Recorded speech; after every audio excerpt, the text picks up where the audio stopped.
Praise the Lord. Good morning and welcome to a sunrise with Jesus. Friends, I hope this is a beautiful morning for you. And what is it that makes everything beautiful? That's what we are looking at. I'm sure you've heard this beautiful song from a Broadway musical. It says, love changes everything. Hands and faces, earth and sky. Love changes everything.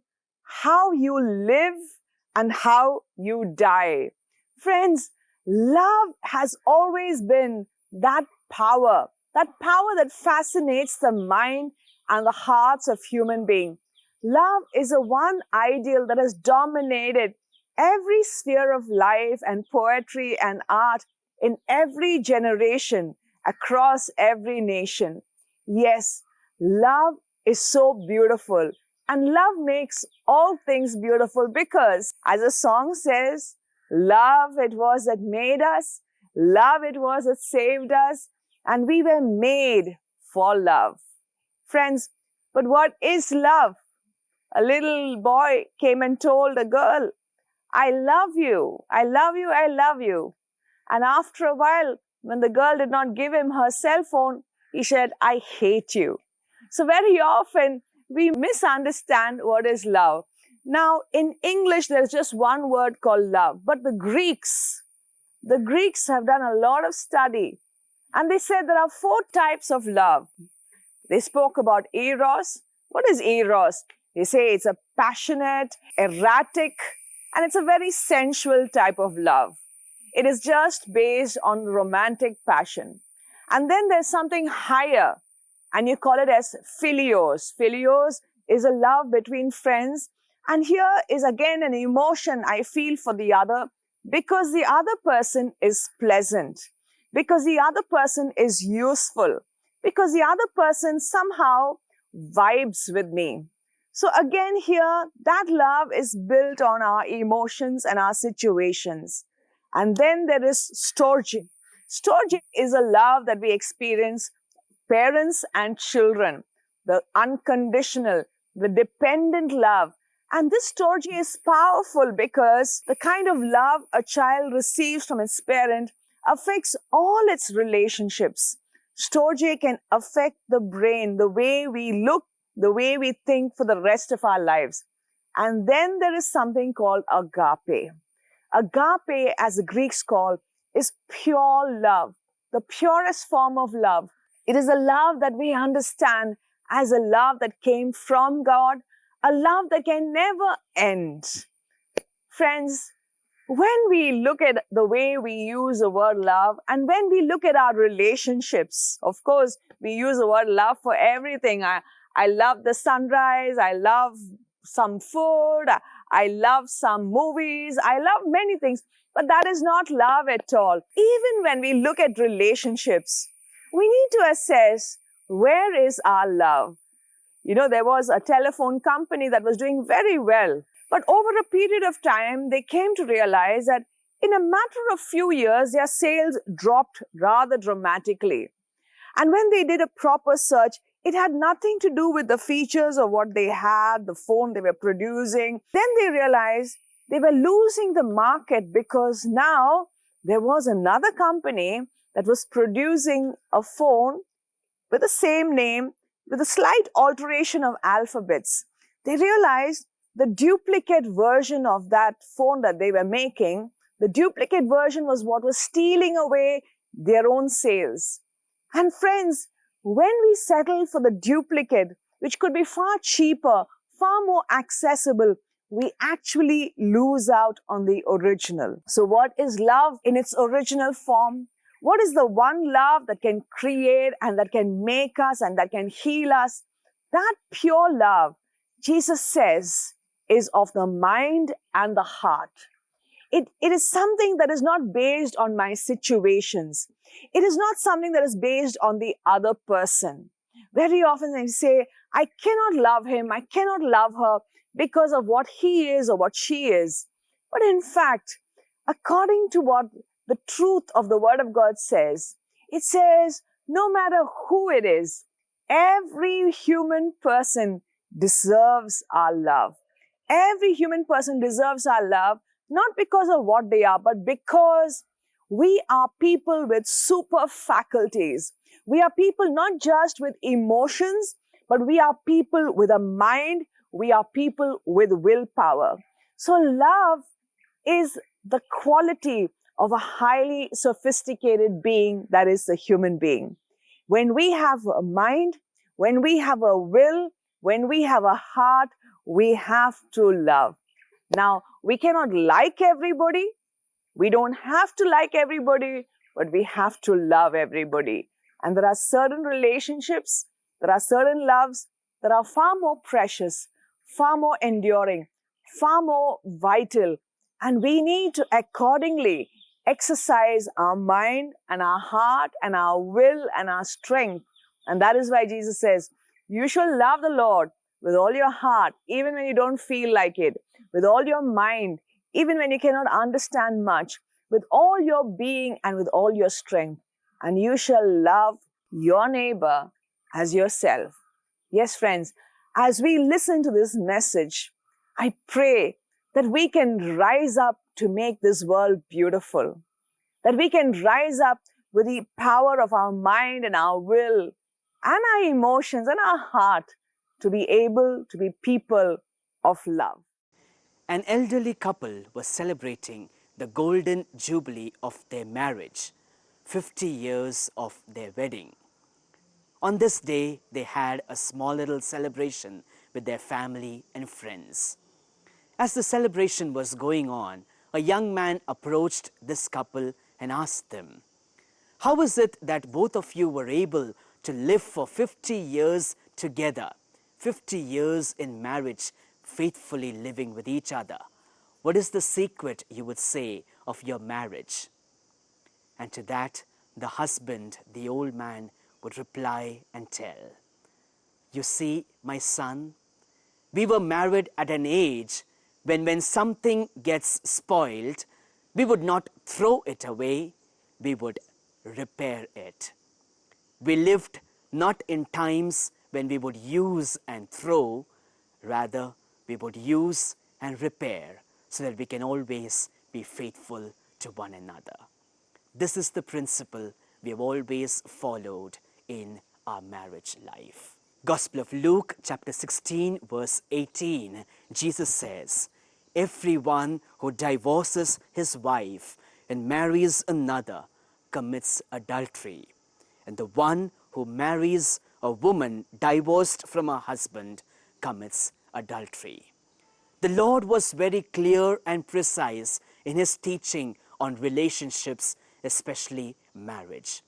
Respect the covenant. That was the fundamental rule that the Lord said. We know the covenant rule from the Bible.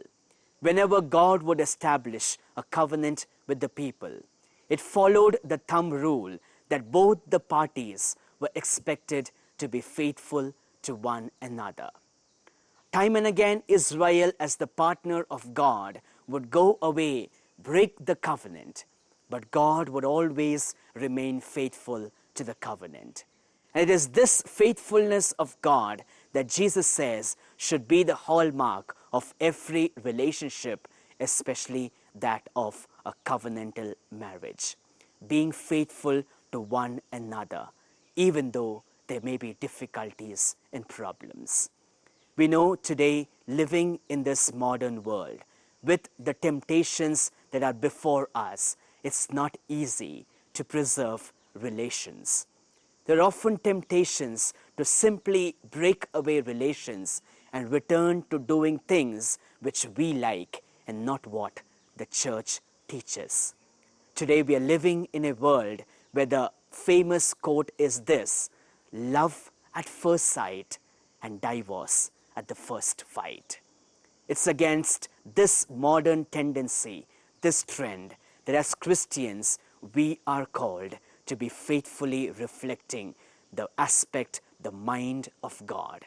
The way God is faithful to his covenant, we also should be faithful to the covenant we have made in our life. Let's examine our own family lives and check, am I being faithful to the covenant I have made with my God?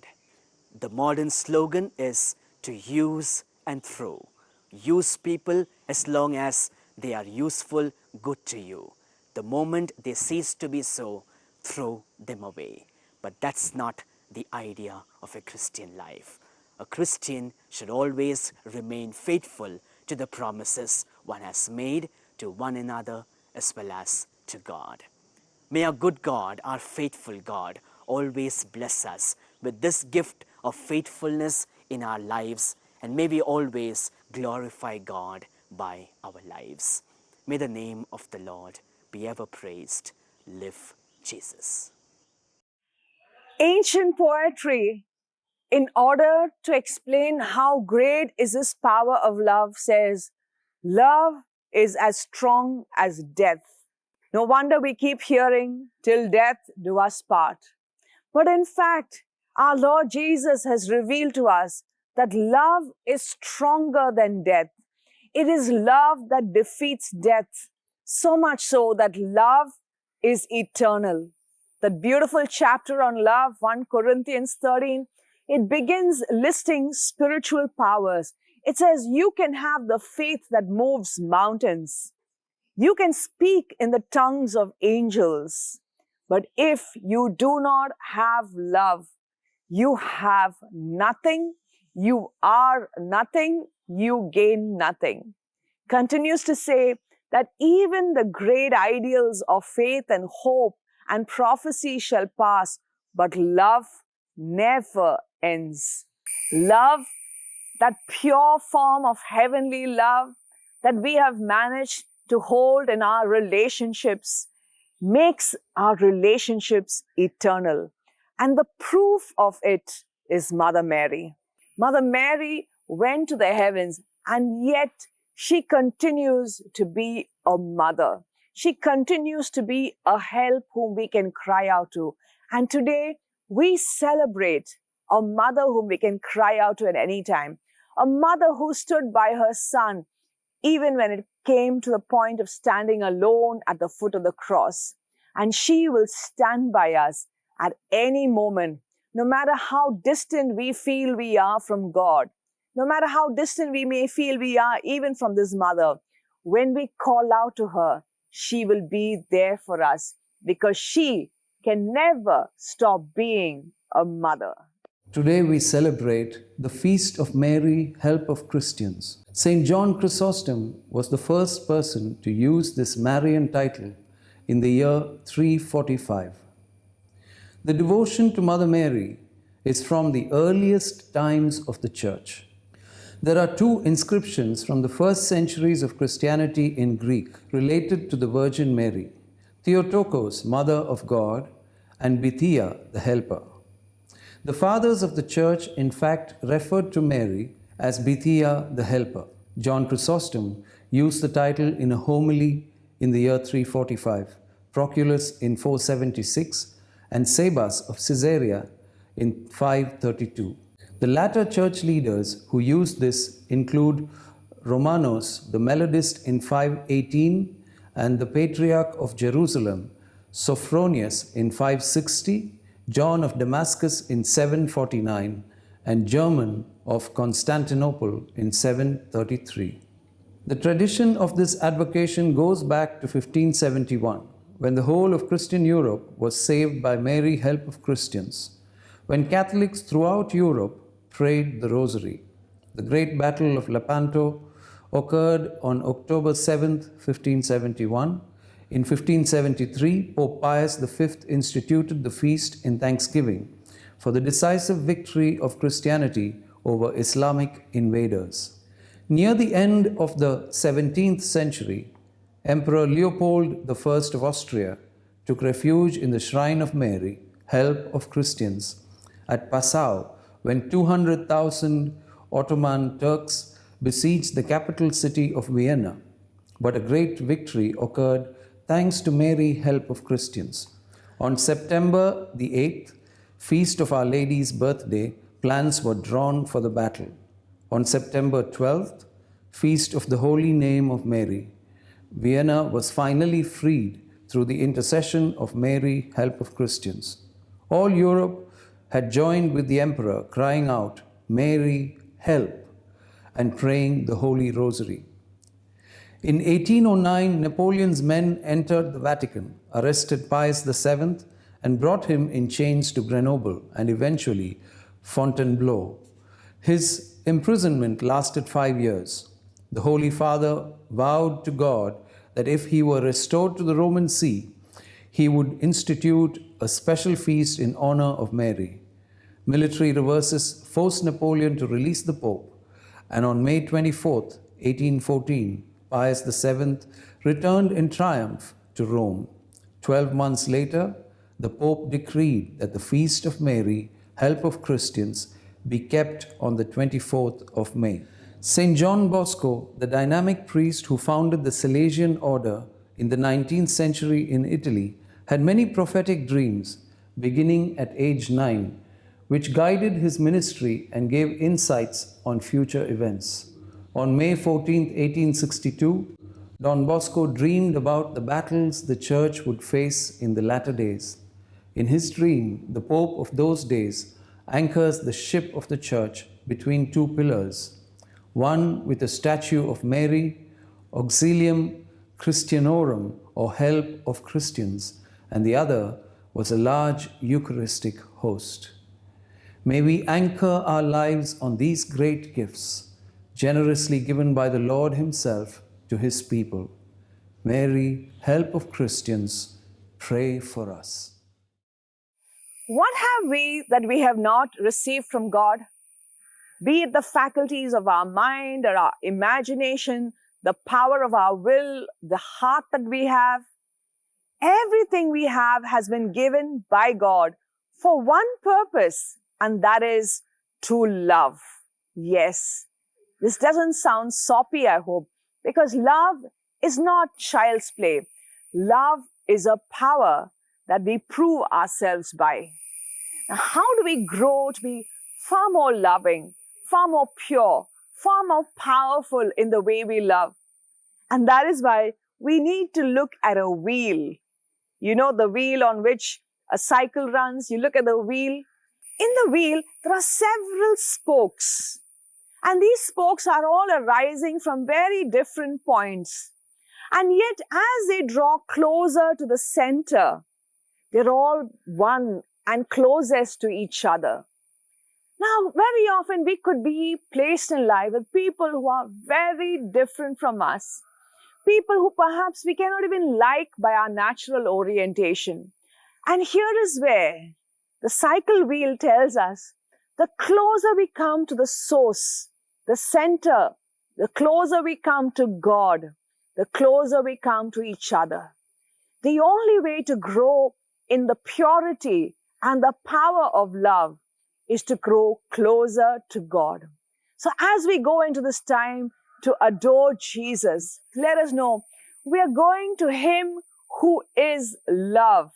And as we gaze upon Him and He fills us with His own love, we will realize that our mind and our will and our hearts are empowered to love as He loves. The scripture reminds us, we love because He first loved us. So let us go and let us be loved.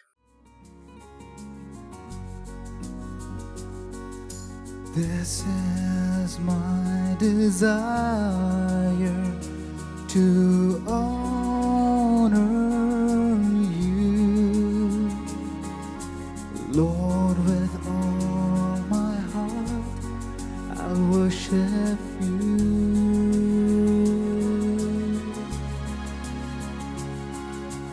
All I have within me, I give you praise. All that I adore is in you.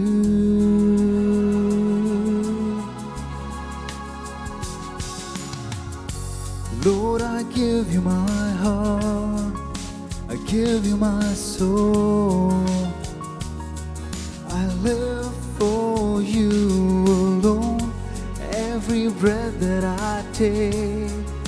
every moment I'm in. Lord, have your way in me. Lord, I give you my heart, I give you my soul.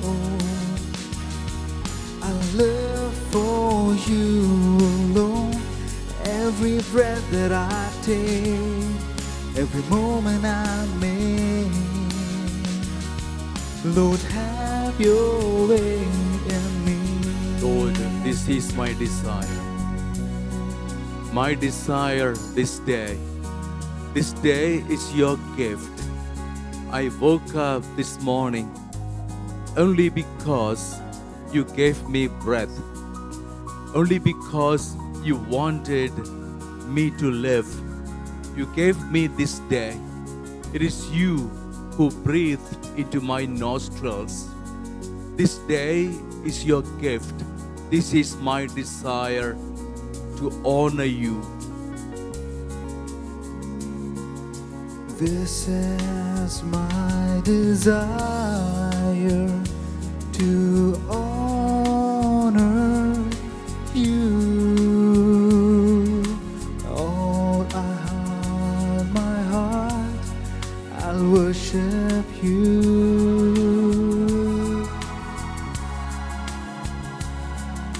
All I have within me, I give you praise. I give you praise, my Lord. All that I adore is in you, Lord, thousands of people Lord, I give you my went to bed yesterday and did not wake up this morning. I woke up this morning because you made a positive decision to give me this day. And all I want to do this day is to live for you. To live for you and to honor you. Lord, have your way. Lord, everything I want to do today is to do your will. This day you have given me because you have something for me to do, to fulfill a will for me. A will for me this day. Reveal your plan for me. Have your will, your way for me today. Lord, I give you my heart, My heart, I give you my soul. my soul, I live for you alone. Every breath that I take, Jesus. every moment I'm in. Lord, have your way in me. Lord, I give you my heart, Lord, I give you my soul. I live for you alone. Every breath that I take, every moment I'm in. Lord, have your way in me. Lord, have your way with me. I give you my heart. All the people you want me to love. All the people you want me to do good to. All the people you want me to go to. All the people you want me to talk to. Whatever you want me to say. All the people you want me to say a good word to, a comforting message, Lord, send me. Lord, I give you my heart. I want to love as you loved when you walked on this earth, loving, caring for people. You had a good word, a comforting message to everyone. You invited everyone. You said, come to me, you who are tired and you who are burdened. I will give you rest. Lord, your life was a constant invitation to everyone, and very especially everyone tired, everyone burdened. Lord, let not anyone come to me today and go back sad, go back burdened. Lord, I give you my heart. Fill my heart with your love, that I may share your love with everyone in my family, everyone who will come to me today, everyone who comes to me today, you will be sending to me today, that I may fill them with your love. Lord, I give you my heart. Lord, I give you my heart, I give you my soul. I live for you alone. Every breath that I take, every moment I make. Lord, have your way in me. Lord, I give you my heart, I give you my soul. I live for you alone. Every breath that I take, every moment I make. Lord, have your way in me. Lord, have your way in me. Lord, have your way in me. Hallelujah, Jesus, hallelujah. I praise you, my Lord. Praise you, I Jesus. thank you, my Lord, together with this whole world, together with the rising sun, together all the trees, together with all the earth. I thank you. The whole creation, I praise you. Lord, I accept you as my Lord and Savior. I accept you as my shepherd. Jesus, you said, you are my shepherd, my good shepherd. That gives me great courage to begin my day looking at your face. You said, I am the good shepherd. And looking at your face, when I begin my day, I feel a lot secure, a lot safe, a lot comfortable. Lord, it's a vast world I'm living in, I know, and very uncertain world.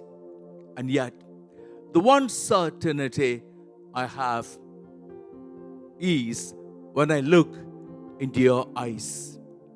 Lord, I have heard this. The sheep, when they wake up in the morning, the first thing they do is to look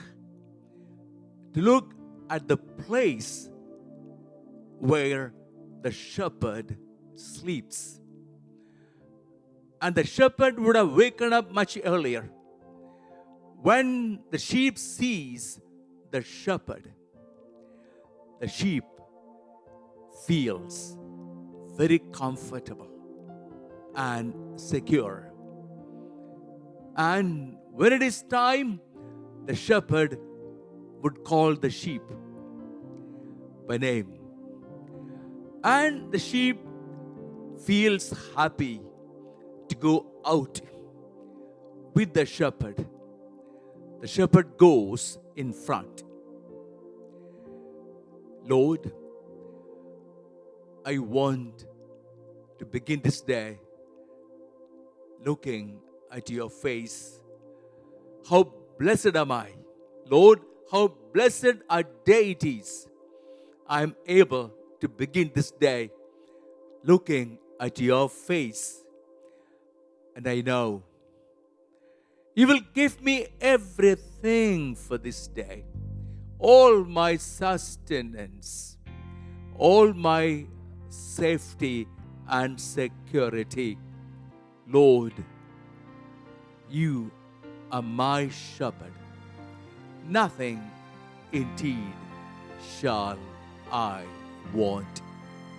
With that great faith, with that great love and hope I begin this day. Shepherd of my soul, I give you full control. Wherever you may lead, I will follow. I have made the choice to listen to your voice. Wherever you may lead, I will go. Be it in a quiet pasture or by a gentle stream, the shepherd of my soul is by my side. Should I face a mighty mountain or a valley dark and deep, the shepherd of my soul will be my guide. Shepherd of my soul, I give you full control. Wherever you may lead, I will follow. I have made my choice to listen to your voice. Wherever you may lead, I will follow. Lord, I read, I contemplate, I take to my heart this morning Psalm 23. The Lord is my shepherd. There's nothing I shall want. In green pastures you let me graze. To safe waters you lead me. You restore my strength. You guide me along the right path for the sake of your name. Even when I walk through a dark valley, I fear no harm, for you are at my side. Your rod and staff give me courage. Lord, today it could be a dark valley I could be walking through, and yet I shall not fear. I shall not fear.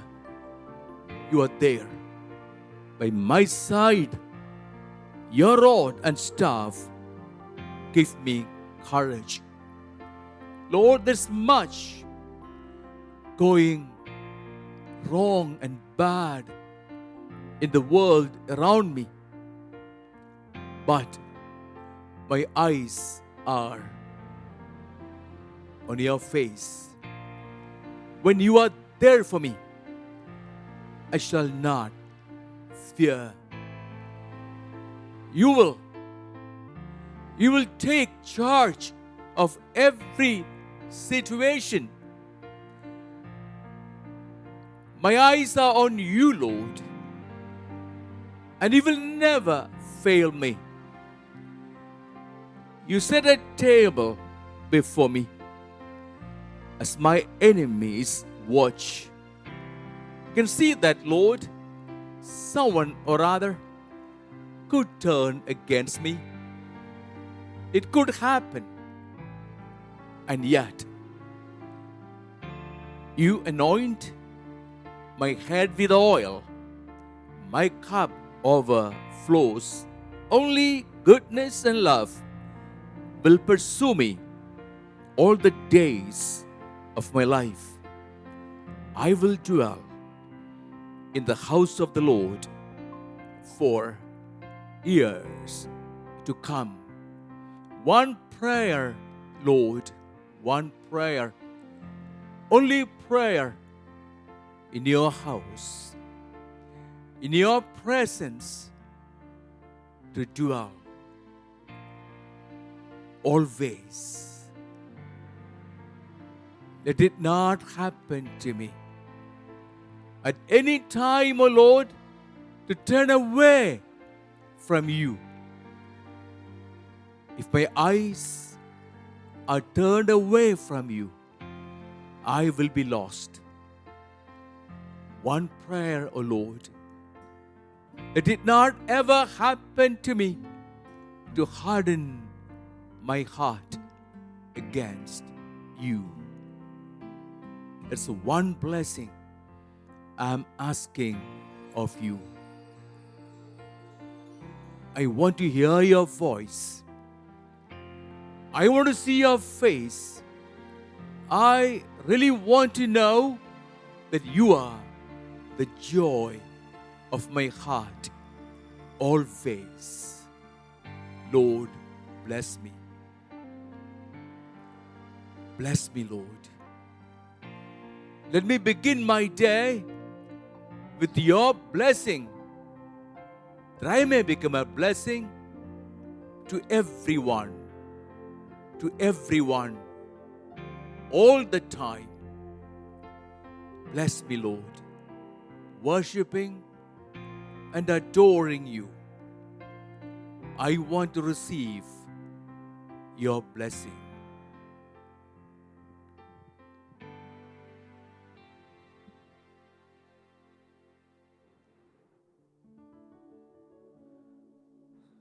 Let us bow in adoration to this sacrament so great. Here is new and perfect worship. All the all must terminate. Senses cannot grasp this marvel. Faith must serve to compensate. Glory, honor, adoration. Let us sing in one accord. Amen.